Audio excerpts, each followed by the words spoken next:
All right, hello everybody. Happy second summer since it's 92 degrees outside right now. Felt it was appropriate to put my lobster shirt back on with how warm it is. I'm loving it. I'll hold on to summer as long as I can.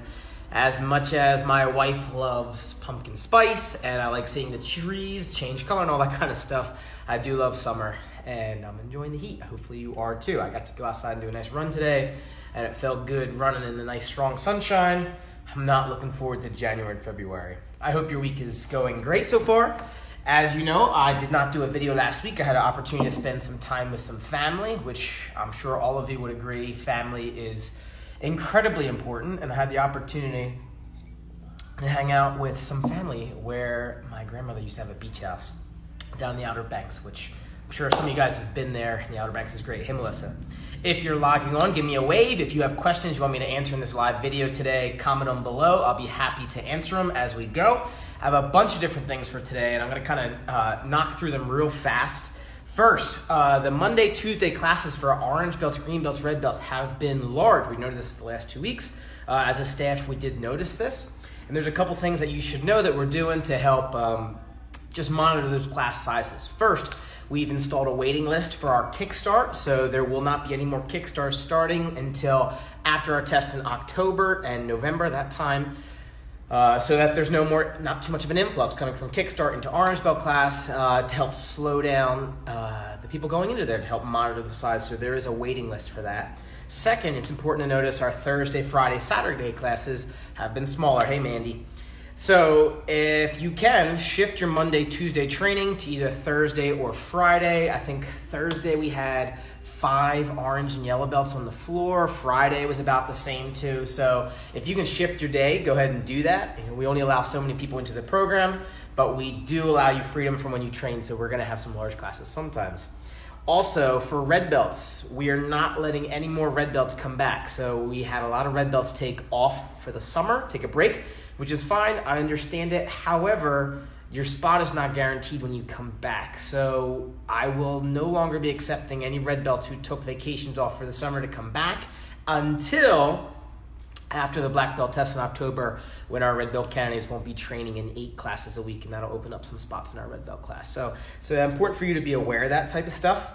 Also, remember, we have our test coming up in October. September is flying right along. I think today's the 23rd. So make sure you register for your test, know when it is in October. Also, our Jiu-Jitsu program, that's ground fighting, like wrestling, grappling, how to do tap out, fighting from a gi, Brazilian Jiu-Jitsu. I have 3 spots in that. You have to be 8 years old and above. If you're interested in grabbing one of those like extra training levels in Jiu-Jitsu spots, which is an add-on to our Tung Soo Do program, shoot me a message, send me an email, give me a call, and I can get you on that list. I have a couple people interested in already. The next thing is really interesting. So as you know, we've been doing videos with Sarah Brummer. She's a local pediatric physical therapist, and we're looking to do classes for 2 and 3-year-olds. And it's kind of like a mommy and me type thing, or mother-daughter, or father-son, or father-daughter, whatever, parent-child, and some morning classes for that. And it won't be quite so martial arts training. It won't be like uniforms required and anything like that. But it'll be a lot of PT and how to work on motor skills with your child in a classroom setting with Sarah. So we're kicking around that idea. If that's something you'd be interested in, or somebody you know might be interested in that, let me know, because we're interested in starting those classes with Sarah. That'd be really exciting in the morning. Again, if you're logging on right now, give me a wave. Let me know you're there. Comment any questions you want answered. Our schedule's all normal this week. Testing's coming up in October. You can go back and watch this video if you have to.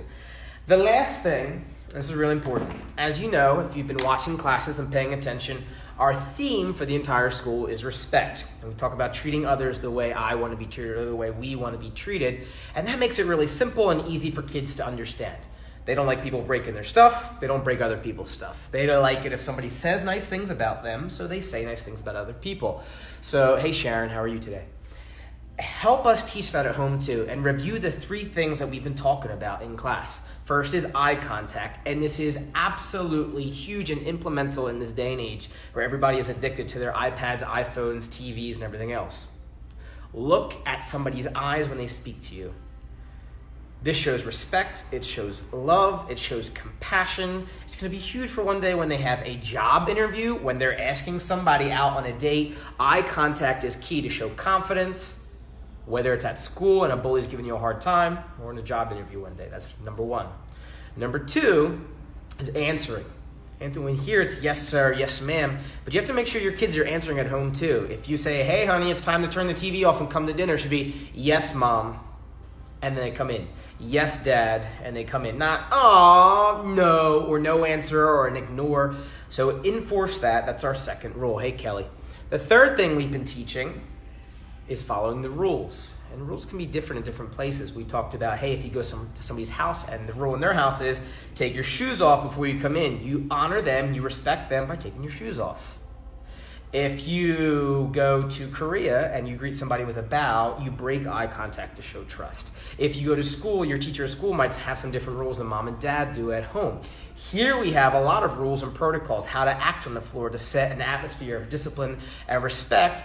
And not everybody likes how we do things here, but it's important to understand why you're here. If you're going to be in a Tang Soo Do program, you have to respect the art, respect your instructors. We bow, we keep our belt tied, we sit with our legs crossed, we listen when instructors are talking, we answer yes sir, yes ma'am, no sir, no ma'am, and that's how we show respect. So help encourage those things at home.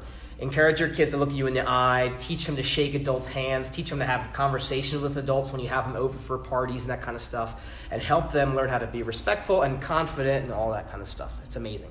So if you need to, go back and watch this video again. We talked about class sizes for Monday, Tuesday, talked about registering for the test in October, 3 Brazilian Jiu-Jitsu spots opening, classes for 2 to 3-year-olds, early developmental classes with like balance and focus and that kind of stuff. If you'd be interested, let me know. And then how to reinforce respect at home. Have an amazing Monday. We'll see you guys in class soon. Enjoy this second summer and don't get a sunburn out there because it's pretty hot and the sun is strong, even though it's almost October. Have a blessed day, everybody.